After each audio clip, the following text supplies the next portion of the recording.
புதையல் அப்படிங்கிறது பழைய கதைன்னு நினைச்சா அது உண்மை இல்ல. 2010 ஆரம்பிச்ச ஒரு புதையல் தேடும் வேட்டை 2020 வரைக்கும் நடந்துச்சு. இதுல உலகம் முழுக்க இருந்து மொத்தம் 3 லட்சம் பேர் வரைக்கும் பங்கெடுத்தாங்க. ஃபாரஸ்ட் ஃபென் அப்படின்னு ஒருத்தர் அமெரிக்கா மெக்சிகோவோட பெரிய பணக்காரர். ஆன்டிக் பெயிண்டிங்ஸ் அப்படின்னு கலை பொருட்களை வித்து பெரிய கோடீஸ்வரரானவர். ஒரு நாள் அவருக்கு கேன்சர் நோய் இருக்குன்னு டாக்டர்ஸ் கன்ஃபார்ம் பண்றாங்க. அடுத்தடுத்து ட்ரீட்மெண்ட் மெடிசன்ஸ் அப்படின்னு கேன்சர் நோய் அவரோட வாழ்க்கையவே புரட்டி போட்டுடுச்சு. எப்பவும் துடிப்பா இருந்த அவரால் முன்பு போல செயல்பட முடியல. இவ்வளவு பணம் இருந்து என்ன பயன் அப்படின்னு மனசுக்குள்ள நொந்துகிட்டாரு. கலை படைப்புகள் மீது இருந்த ஆர்வமும் அவரோட தீராத நோயும் சேர்ந்து அவருக்கு ஒரு சிந்தனையை கொடுத்துச்சு. பல மனிதர்கள் வாழ்க்கையை ஒரு சின்ன வட்டமா ஆக்கிக்கிட்டு அதுக்குள்ளதான் வாழ்ந்துகிட்டு இருக்காங்க. பெரிய லட்சியங்கள் இல்லாம வேலை பார்க்கறது, தூங்குறது, சாப்பிடுறது அப்படின்னு ஒரு ரொட்டீன்குள்ள முடங்கி போயிட்டாங்க. அவங்க எல்லோருக்கும் வாழ்க்கையை ஒரு தேடுதலோட முழுசா வாழ ஒரு வாய்ப்பை ஏற்படுத்தி தர நினைச்சாரு. அவர் ஒரு பெரிய மரப்பெட்டியை எடுத்துக்கிட்டாரு. அதுல கோல்டு காயின், ரா கோல்டு பீசஸ், ஜுவல்ஸ், பழமையான பொருட்கள் அப்படின்னு கிட்டத்தட்ட 20 கோடி ரூபாய் ஒருத்துள்ள பொருட்களை அதுல வச்சாரு. அந்த புதையலை நார்த் அமெரிக்கால இருக்கிற ராக்கி மவுண்டன்ல ஒரு இடத்துல கொண்டு போய் ஒளிச்சு வச்சாரு. கொஞ்ச நாட்களுக்கு பிறகு ஒரு புத்தகம் வெளியிட்டாரு. அதுல அந்த புதையல் பத்தி சொல்லி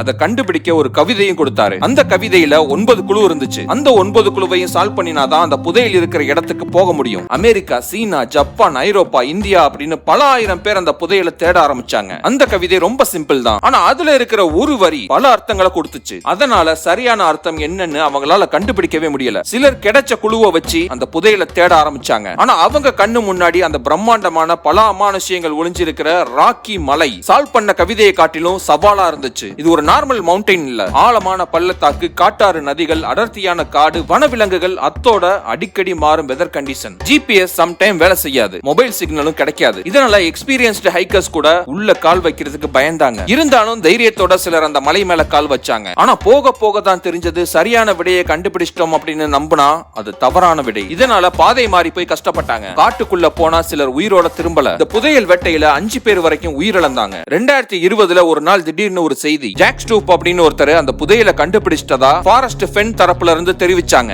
ஆரம்பத்துல அவர் யாருன்னு வெளி உலகத்துக்கு தெரிவிக்கல. கொஞ்ச காலத்துக்கு பிறகு தெரிவிக்க வேண்டிய சூழ்நிலை உருவாச்சு. ஏன்னா எல்லாரும் ஃபாரஸ்ட் ஃபென் தரப்பு ஆட்களை அந்த புதையலை எடுத்துக்கிட்டாங்கன்னு குற்றச்சாட்டு எழும்ப ஆரம்பிச்சது. அதுக்கப்புறம் தான் ஜாக் ஸ்டூப் இன்டர்வியூ கொடுத்து அந்த புதையல் எப்படி கண்டுபிடிச்சேன் அப்படிங்கிற விளக்கங்களை கொடுத்தாரு. புதையல் இருக்கிற இடத்தை அந்த கவிதை வச்சு மட்டும் கண்டுபிடிக்க முடியாது. ஏன்னா ஒரு வரி பல அர்த்தத்தை கொடுத்துச்சு. இதுல ஃபாரஸ்ட் ஃபென் எந்த அர்த்தத்தை சொல்ல வர்றாருன்னு புரிஞ்சுக்க அவரோட சைக்காலஜி ஸ்டடிக்குள்ள இறங்கின. ஃபென் கொடுத்த ஒரு இன்டர்வியூல புதையல் பற்றி சிம்பிளா ஒரு ஹிண்ட் கொடுத்திருந்தாரு. ஆனா மக்கள் அதை ரொம்ப காம்ப்ளிகேட் பண்ணி யோசிக்க ஆரம்பிச்சு பாதை மாறி போனாங்க. நான் அதை சரியா புரிஞ்சுக்கிட்டு அந்த புதையலை தேடி போனேன். அந்த புதையல் கிடைச்சது. சரி, அந்த புதையல் எக்ஸாக்ட்டா எந்த இடத்துல இருந்தது அப்படின்னு கேட்டதுக்கு ஜாக் ஸ்டூப் சிரிப்பை மட்டும் பதிலா கொடுத்தாரு. ஆனா அது எங்க இருந்துச்சுன்னு இன்னைக்கு வரைக்கும் யாருக்கும் தெரியாது. இந்த வீடியோ உங்களுக்கு பிடிச்சிருந்துச்சு அப்படின்னா உங்களோட ஃப்ரெண்ட்ஸ் அண்ட் ஃபேமிலி சர்க்கிள்ல ஷேர் பண்ணுங்க. நீங்க யூடியூப்ல இருந்தா சப்ஸ்கிரைப் தட்டுங்க, இன்ஸ்டால இருந்தா ஃபாலோ தட்டுங்க.